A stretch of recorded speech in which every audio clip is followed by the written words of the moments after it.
আপনারা জানেন মানুষ মানে হচ্ছে যে এটা তথাগত গৌতম বুদ্ধ তিনি যখন সিদ্ধার্থ গৌতম রূপের সংসার ত্যাগ করেছিলেন, সেই সংসার ত্যাগ করার মধ্য দিয়ে তিনি তার মাতার কেশিসদন অর্থাৎ রাজকুমার সিদ্ধার্থকে কর্তন করেছিলেন এবং তিনি একটা সংকল্প করেছিলেন, আমি যদি আমার সিদ্ধি লাভের পথে যেতে পারি তাহলে আমার চুলগুলো মাটিতে না পড়ে আকাশে স্থিত হবে। বৌদ্ধ ইতিহাস অনুসারে আমরা জানতে পারি যে এই চুলগুলো স্বর্গের দেবরাজেন্দ্র ধারণ করেছিলেন এবং তিনি স্বর্গের মধ্যে একটা চুলামুলি সূত্র নির্মাণ করে পূজা করেছিলেন দেবতাদের জন্য। সেই উদ্দেশ্য করে বুদ্ধ চুলকে পূজা করার জন্য, চুলামুলি ঠাকুরকে পূজা করার জন্য বৌদ্ধরা ফানুস তুলে থাকি। এই ফানুসটা আপনারা দেখবেন একটা বিভিন্ন কাপড় দিয়ে, সাদা কাপড় দিয়ে বানানো এবং এটাকে একটা রিং দিয়ে তার মধ্যে অর্থাৎ সুন্দর করে সেট করা হয় এবং মোমের গতি দিয়ে একটাকে আমরা আকাশের উদ্দেশ্য করে অর্থাৎ শান্তির প্রতীক হিসেবে চুলামুলি তাত্ত্বিক পূজা করার জন্য আমরা সাদা চালাই।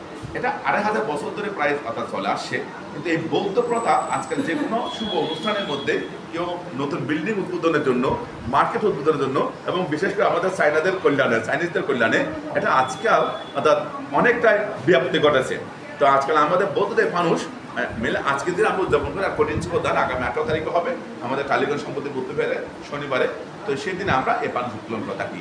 এর মধ্যে দিয়ে একটা মানুষের মধ্যে নিজেদের মধ্যে একটা শুদ্ধতার একটা চিহ্ন উৎপন্ন হয় এবং মানুষ ব্রত সংকল্প হয় যে আমরা যেন কোনো প্রকার পাপ কাজ না করি, পুণ্যকর্মে আমরা যেন রোগে থাকি। আসুন আমরা সকলে মিলে হিন্দু, বৌদ্ধ, মুসলিম, খ্রিস্টান, জৈন, শিখ সকল ধর্মের মানুষ নিজের নিজের ধর্মকে আমরা ভালোবাসি, নিজের নিজের ধর্ম আচরণ করি, অপর ধর্মকে আমরা প্রত্যেকে রেসপেক্ট করব এবং দলমত নির্বিশেষে আমরা যেন বাংলা এবং ভারতবর্ষকে শান্ত এবং সুন্দর রাখার চেষ্টা করি। আপনারা জানেন গত পরশুদিন অর্থাৎ উত্তরবঙ্গে প্রচণ্ড বৃষ্টি হয়েছে, অনেক নদী বাঁধ ভেঙে গেছে, ব্রিজ ভেঙে গেছে, রেল রাস্তা থেকে শুরু করে বিভিন্ন প্রকার ক্ষতি হয়েছে, প্রায় 25 জন মানুষ মারা গেছে। আমাদের বাংলার মুখ্যমন্ত্রী গিয়েছেন, বিরোধী নেতারাও গিয়েছে।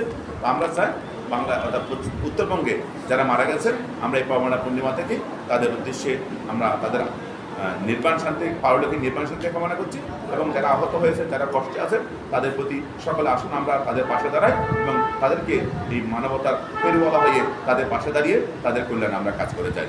সবার মঙ্গল হোক, সবাই ভালো থাকুন। বাবা তু সাব্বা মাতা।